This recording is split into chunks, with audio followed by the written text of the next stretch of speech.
Hello, my name is Tiffany Chang, and this is Conductor as CEO, where I take ideas from other industries and share how we may apply them as arts leaders.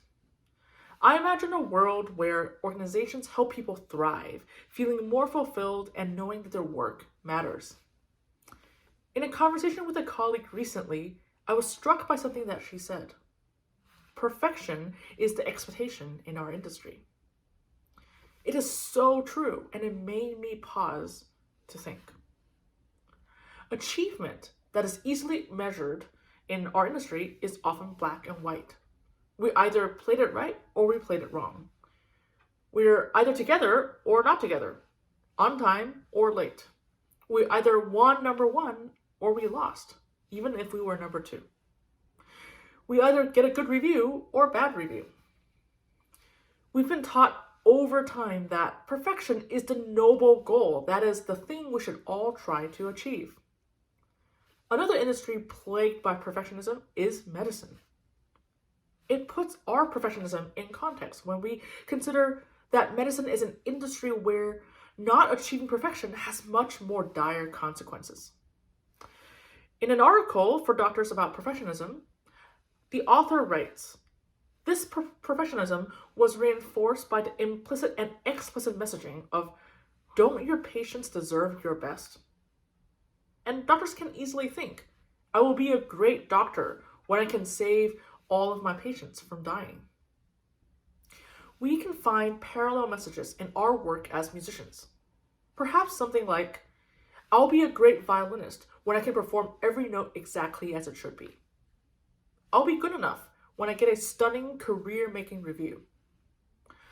We will be a great organization when we make X amount of money or when we win this coveted award.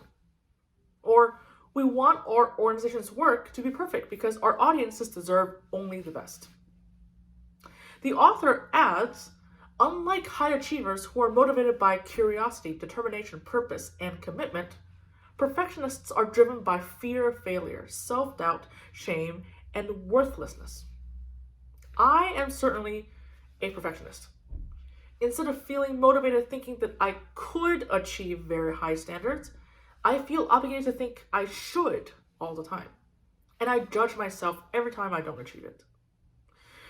I should always execute with complete accuracy, or I don't have what it takes. I should always win number one, or I'm a loser. I should always please my audience, or my work is not good enough. I know that even the top performers often make mistakes and fail, yet I still think perfection is an expectation that is reasonable. Why is that? This happens to all of us. Perfection could easily take over as the only expectation if we're not careful. We live in a world that favors measurements and the quantifiable.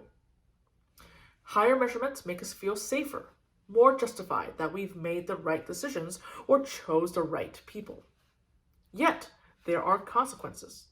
Stunted growth, increased shame, lowered performance, and decreased happiness. The self-doubt and shame that come from even the smallest failures taught us to avoid failure. It is such a debilitating feeling. If we can't do it perfectly, we might as well not even try. Or at the very least, we procrastinate. We end up not reaching our potential. We don't even try to take risks to see if something may work or not work. Everything we do must have a high projected success rate. But to learn and get better, we need to fail and do it wrong. Also, nothing is ever good enough. So we are consistently not worthy of our institutions, of our industry, of our society. And we can't possibly tell anyone about how we feel about it. The shame brews and leads to a cycle of continuing behaviors to avoid failure. Beyond the individual, avoiding failure also manifests itself in our organizations. We don't take risks. We don't ask for help. We don't speak up. We cover up any flaws and pretend they didn't happen. Now, we may feel comfortable under these circumstances because we don't put ourselves in jeopardy by asking for help or speaking up. However, underneath everything's fine and avoiding failure, our organizations and their people are stagnant, underperforming, and unhappy. Dispelling perfectionism as a virtue and expectation can ensure we continue to grow, to perform better, and to be happier.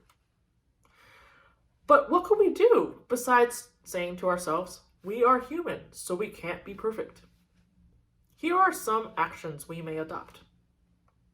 Number one, put it in perspective. When reacting to a mistake or failure, use Annie Duke's 10-10-10 rule for decision making. Simply replace decision in her strategy and ask, what's the impact of this mistake in 10 minutes, 10 months, 10 years?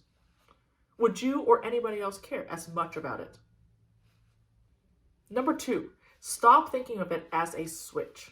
Black and white thinking is a perfectionist mindset in disguise. We think of things as an on or off.